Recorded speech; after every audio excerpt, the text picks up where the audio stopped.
ମୁଁ ଜବଳ ପ୍ଲିଜ ମତେ 500 ଟଙ୍କା ଦେ କଣ ଖାଇବି ତମେ ଚଢି ଯିବି ଜାଣିଛୁ ନା ଏମିତି କଣ ହଉଛି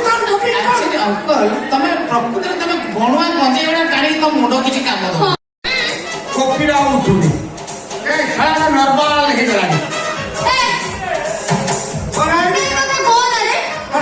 ପୋଲିସ ବାନ୍ତି ନାଇଁ ଗଲା ଶୁଣିଥିଲି କିଏ ତା ପୁଲିସ ଛାଡି ଦେଇଛି ନା କିଏ ପୁଣି ଶଳା ଭାଗ ବସେଇବ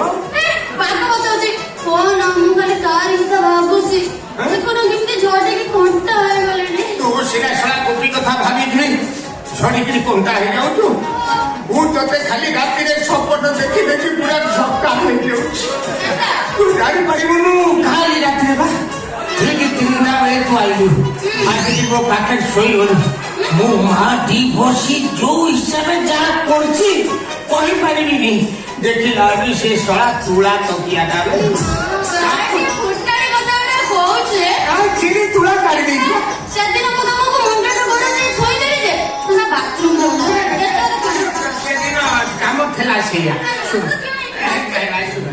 ଗୋଟେ ଜିନିଷ ତ ଖୋଳି ଦିଅନ୍ତି ତୋ ପାଟିରେ ଦେଇଦେ ମୁଁ ଗୋଟେ ଧରିବି ତୁ ଗୋଟେ ଧରିବୁ 2 ଜଣ 2ଟା ଧରା ଧରିବା ମୁଁ ତୋ ପାଟିରେ ପୁରେଇବି ତୁ ମୋ ପାଟିରେ ପୁରେଇବୁ ଏଇଟା ତୁ ଧରିବୁ ଧରି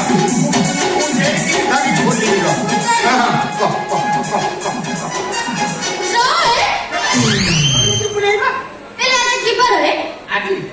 ଆଗେ ଗୁରୁବାରେ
तारी पटे नहीं कोई दुख दुख कौन है दुख बसी मो छाती रे इंद्रावास घर करी रही गलनी तो छाती का एरिया अधिका अछि सेति में दुख आसी रहउछ ए बार रोइला तो रोइला मन दुख नाही हां पड़े पड़छि रो हां कौन है कौन करछि से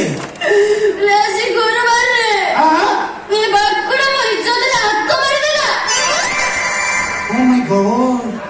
आज थर्सडे तक टच कर देछो थर्सडे रे टच करो ता इज्जत तो नथिबो माने यार जो स्टैंडर्ड इज्जत के बहुत स्पीडी इज्जत यार हां इज्जत नथिबो पळेला इज्जत पळेई गलानी अरे मां बोला छने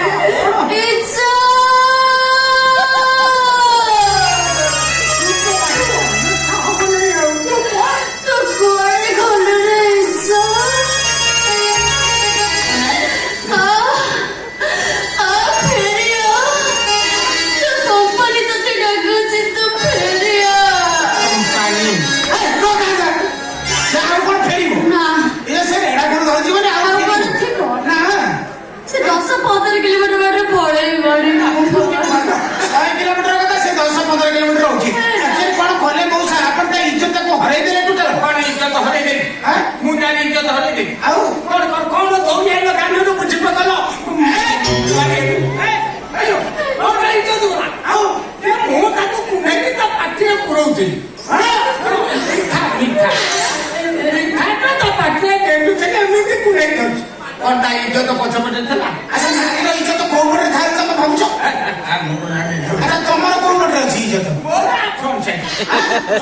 ନା ନା ତମର ଏଇଟା ଟୋଟାଲ ତ ନାହିଁ ମୁଁ ତାକୁ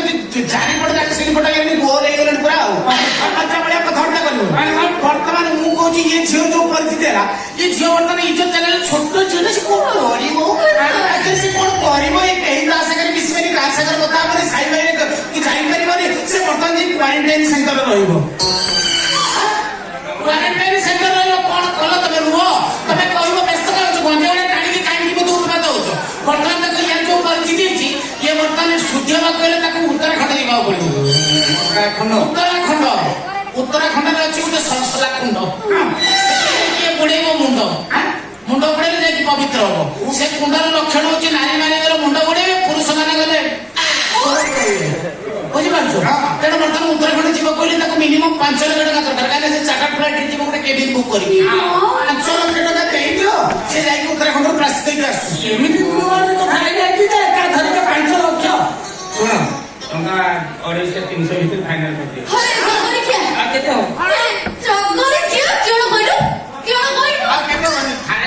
ରାମ ମନ୍ଦିର ପାଖକୁ ଯାଇନି 200 ଟଙ୍କା ଆଉ 300 ଲକ୍ଷ 500 କରିଦିଅ